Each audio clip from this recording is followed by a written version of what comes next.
ही जे सरकार आहे हे अजिबात शेतकऱ्यांच्या प्रती चांगली भावना ठेवत नाही हे आता सिद्ध झालेलं आहे. म्हणजे त्या सभागृहामध्ये अमरावती जिल्ह्याचा एकही आमदार ओरडायला तयार नाही.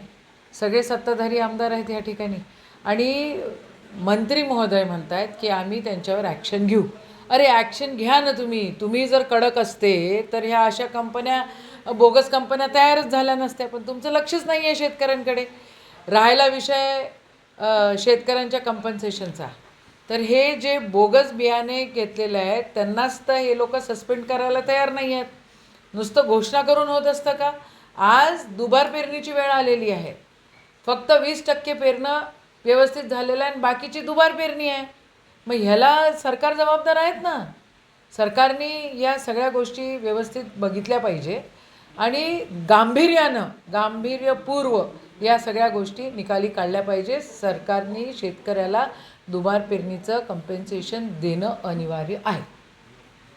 हे सरकारची जर इच्छाशक्ती कमजोर आहे त्याला आपण काय करू शकतो? सरकारने जर इच्छा ठेवली तर बोगस बियाणं अजिबात मार्केटमध्ये येऊ शकत नाही. पण आता येतं आहे.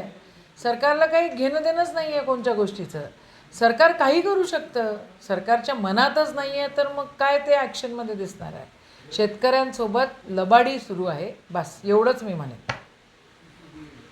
नाही, काँग्रेसचं ते धोरणच आहे विनाकारणच तथ्य नसलेल्या टीका करणं. सभागृहामध्ये अनेक आमदारांनी व मी सुद्धा या विषयात सभागृहातही चर्चा केली, विषय मांडला आणि पत्रव्यवहारसुद्धा केला आणि कृषी मंत्री व आमचे पालकमंत्री बावनकुळे साहेब यांच्याशी चर्चाही केली आणि त्या संदर्भात माननीय पालकमंत्र्यांनी जिल्हाधिकाऱ्यांच्या नावानं एन्डोर्समेंट करून तात्काळ पंचनामे करून ज्यांचं नुकसान झालं आहे त्यांना नियोजनमधून भरपाई देण्यात यावी असं त्यांना पत्रही लिहिलं, रिमार्कही लिहिलं आणि माननीय कृषी मंत्री महोदयांनी सभागृहामध्ये जाहीर केलं आहे की या संदर्भात जिथं जिथं असं आढळलं आहे त्या सर्व कंपन्यांवर गुन्हे दाखल करू. त्या तक्रारींमध्ये तथ्य आढळलं तर निश्चितपणे त्या कंपन्यांवर सुद्धा कारवाई करू. हे स्पष्टपणे सभागृहात सांगितल्यानंतरसुद्धा एकतर यांना काही माहीत राहत नाही काँग्रेसवाल्यांना किंवा हे पाहत नाही किंवा हेतुपुरस्सर समाजामध्ये व शेतकऱ्यांमध्ये संभ्रम निर्माण करण्याकरता या पद्धतीचे स्टेटमेंट करतात असं मला वाटते. कारण स्पष्ट निर्देश माननीय कृषी मंत्र्यांनी दिले आहे आणि माननीय पालकमंत्री महोदयांनी अमरावती जिल्ह्यासाठी तर स्पष्ट जिल्हाधिकाऱ्यांना निर्देश दिले आहे की तात्काळ पंचनामे करून या शेतकऱ्यांचं नुकसान झालं त्यांना या संदर्भात DPCमधून आपल्याला काय करता येईल या संदर्भात अहवाल सादर करावा असे स्पष्ट निर्देश माझ्या पत्रावरच त्यांनी दिलेले आहे. त्यामुळं या तक्रारी किंवा यांच्या या आरोपांमध्ये कुठलंही तथ्य नाही असं मला वाटते. शेतकऱ्यांसाठी महायुती सरकार माननीय देवेंद्रजींच्या नेतृत्वात अत्यंत चांगलं काम करून राहिलं आहे. आजपर्यंत काँग्रेसनी शेतकऱ्यांसाठी काहीच केलं नाही, त्यामुळे शेतकऱ्यांची आज ही अवस्था झाली आहे. नाहीतर आधी शेतकऱ्याची अवस्था चांगलीच होती.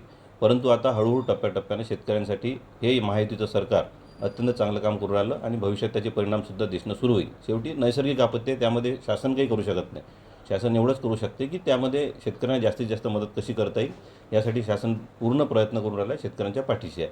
आणि बियाण्यांच्या बाबतीत निश्चितपणे 100% व्यवस्थित कारवाई सगळ्या कंपन्यांवर होईल. याबाबत शेतकऱ्यांनी आश्वस्त राहावं आणि त्यांना मदतसुद्धा मिळेल.